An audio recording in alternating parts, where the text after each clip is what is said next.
Tai laba diena. Dėkui už kvietimą ir už aktualią temą, būtent naujovės, dirbtinio intelekto, teisinio reglamentavimo, praktika, problematika. Tikrai yra, manyčiau, svarbu kreipti dėmesį ir kiek tai yra susijęs su vaikais, juos, kiek įmanoma apsaugoti. Tai kad tilpčiau į pranešimo laiką, nes teisininkai ypač mėgsta daug pakalbėti ir diskutuoti, manyčiau, galėtume pakankamai ilgai, tai aš pranešimą susirašęs ir stengsiuosi tilpti į laiką, o jo likus šiek tiek galėčiau atsakyti klausimus ir, įmanoma, jeigu ką padiskutuoti. Tai gerbiami kolegos, dalyviai, šiandien vis labiau ryškėja dirbtinio intelekto technologijų įtaka įvairioms visuomenės sritims. Sparčiai tobulėjančios dirbtinio intelekto sistemos atveria įvairių galimybių, tačiau kartu ir sukelia papildomų klausimų, ypač susijusių su vaiko teisėmis, jų saugumu ir asmens duomenų apsauga. Kelia didelį susirūpinimą dėl šio įrankio naudojimo ateities ir įtakos bręstančiam vaikui.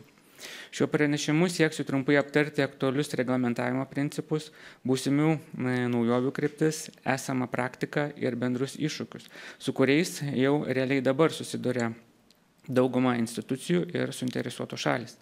Pirmiausia, svarbu atkreipti dėmesį, kad vaiko teisės, tai tiek privatumas, tiek saugumas internete, turi būti saugomos ypatingai griežtai, nes tai yra itin jautrus teisės subjektas. Tai yra toks subjektas, kuris pats savęs negali apginti, yra lengvai pažeidžiamas, todėl pirmiausia tėvai, o taip pat valstybės institucijos, turinčios tarnauti žmonėms ir visa visuomenė, turi siekti nepilnamečių vaikų maksimalios teisų apsaugos.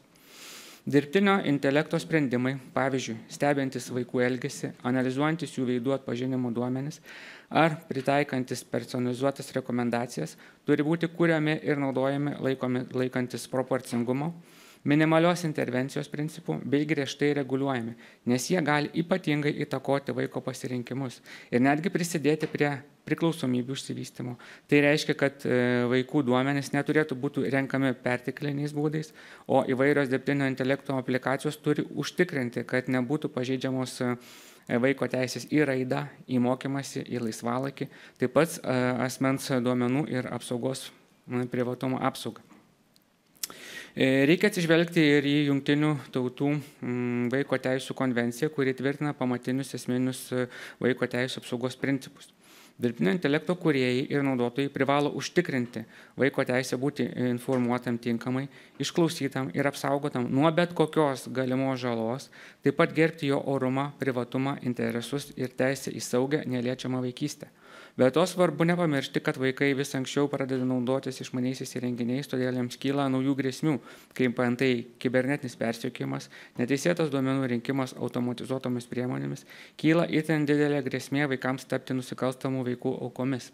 Šioje vietoje norėčiau kreipti dėmesį į tai, kad ne tik tai, kiek tai yra susiję su vaiko teisėms apskritai Lietuvoje ir pasaulyje, nusikaltimai keliasi į internetinę erdvę, jie daugiau yra susiję su internetiniam technologijom ir nepaslaptis, kad jeigu reglamentavimas dar yra pakankamas, sakyčiau, tiek ir pas mus, kaip ir kyla klausimų, ar reikia kažkokių naujovių, tai šiuo metu mano nuomonė, kad dar reglamentavimas yra pakankamas, bet yra kitų problemų. Problemų turiu omeny su įgyvendinimu. Tai yra konkrečiai su mūsų, neslėpsiu, teisėsaugos institucijų tiek kompetencija, tiek nepaslaptis, kai trūksta viešai girdama informacija trečdalio pareigūnų, tai tikėtis itin efektyvaus ir kvalifikuoto, tinkamo, deramo darbo, matyt, yra sudėtinga. Tai tiek kvalifikacija, kompetencija, resursai tie patys, manyčiau, turėtų būti ženkliai didesni skiriami ir aš manau, kad šioje vietoje yra Lietuvos, manyčiau, mūsų valstybės prioritetas ir pasirinkimas. Tai yra, kur mes skiriame dėmesį. Ir jeigu, manau, būtų norima skirti vaiko ypač teisių apsaugai kuo didesnį dėmesį, tam atsirastų ir piniginių lėšų, tam atsirastų ir tinkamas įgyvendinimas. Pas mus dažniausiai problemos dėja sprendžiamos sugriežtinant kažkokią tai teisės aktą, jį papildant, pliusą užsidedant ir taip manant, kad įsprendėm problemą. Geriausiu atveju tai yra atkreipimas problemos dėmesio, tai yra dėmesio pritraukimas tai problemai konkrečiai. O dėl įgyvendinimo problemos yra ir jos ateityje tik tai didės, manyčiau, dėl to, kad iššūkiai su technologijom nespėja institucijos ir būtent iš čia ir kyla pakankamai nemažai problemų ir iššūkių, kur mes tik tai dabar galim diskutuoti ir diskutuojam, kad ir šiandien, kur nuves dirbtinio intelekto būtent progresas, kiek progresuos, ar čia regresuos, klausimų yra matyti įvairių, bet mes negalim nuspėti, kaip bus, bet turim būti pasiruošę ir būtent, kaip ir minėjau, su mūsų jautriausia visuomenės dalimi, su vaikais, nes jie pirma yra imliausi naujovėm, technologijom, antra, tie asmenys, kurie turėtų juos saugoti, ir šios dienos diskusijose ir pranešimuose matėm labai aiškiai,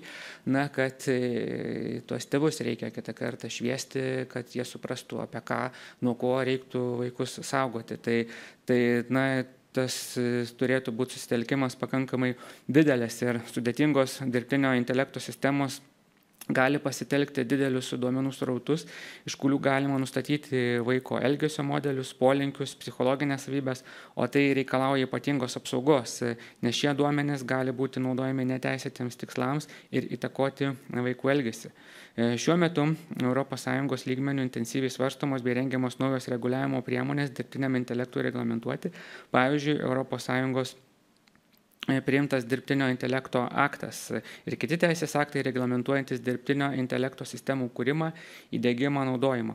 Kaip nurodo šio akto kūrėjai, dirbtinio intelekto aktas nustato suderintas taisyklės dėl dirbtinio intelekto ir yra pirmoji visapusiška teisinė dirbtinio intelekto sistema pasaulyje.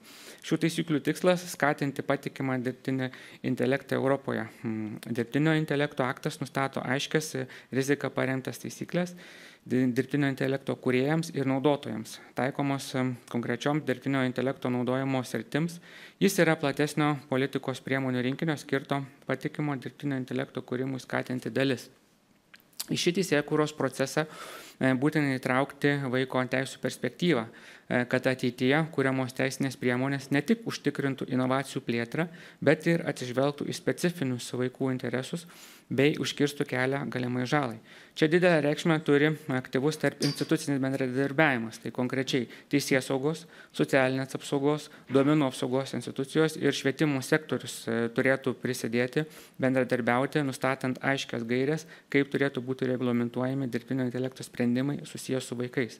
Jau dabar galiojančios duomenų apsaugos bei vaiko teisų apsaugos normos kelia reikalavimus atsakingai rinkti bei tvarkyti asmens duomenis. Tačiau praktikoje matome, kad nemažai organizacijų, kuriančių ar naudojančių dirbtinį intelektą, nėra gerai pasirengusios užtikrinti vaiko teisų apsaugą, o gal net to ir nesiekia daryti, nes surinkti duomenis turi ir komercinę naudą. Čia svarbus keli iššūkiai. Tai dirbtinio intelekto sistemos dažnai yra juodosios dėžės, sunkiai paaiškinamos vaikui ar jo tėvams suprantama kalba. Nėra aiškiai apibrėžta, kas prisiema atsakomybę už netinkamų algoritmų sprendimus, galinčius neigiamai paveikti vaiką. Trūksta specialistų gebančių vertinti algoritmo veikimo specifiką ir vaiko teisų standartus. Be to, dirbtinio intelekto technologijos lengvai peržengia valstybių sienas, todėl nereglamentavus jų bent regioninių ar pasaulinių lygių bus sudėtinga efektyviai ginti vaiko teisės. Sprendžiant šios klausimus vis labiau tampa aktualūs specialūs elgesio kodeksai, sertifikavimo sistemos ar atviro kodo iniciatyvos, kuriuose dirbtinio intelekto kūrėjai ir paslaugų teikėjai prisiema didesnę atsakomybę už skaidrumą.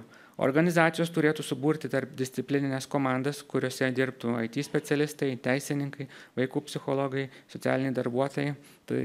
Tuo tarpu tėvai bei mokytojai turėtų būti mokomi atpažinti galimus pavojus ir nustatyti vaikui draugiškas naudojimosi sąlygas. Svarbu pripažinti, kad nors dažnai kalbame apie rizikas, dirbtinis intelektas taip pat gali teikti reikšmingos naudos vaikams. Nuo specialių mokymosi poreikių atpažinimo iki individualizuotų ugdymo programų kūrimo. Vis dėlto ši nauda turi būti grindžiama atsakingų, etiškų ir vaiko teisėms draugiškų dirbtinio intelekto diegimu, kad komercinė nauda niekada nebūtų iškeliama aukščiau vaiko interesų. Todėl ateities teisinėje sistemoje reikia užtikrinti, kad inovacijos žengtų pirmyn kartu su vaiko interesų ir orumo apsauga. Kol kas tie žingsniai yra nedrąsūs ir tik pirminėje stadijoje, susiduriama su didelė nežinomybė dėl galimo reglamentavimo pobūdžio, todėl gali nepavykti išvengti ir klaidų.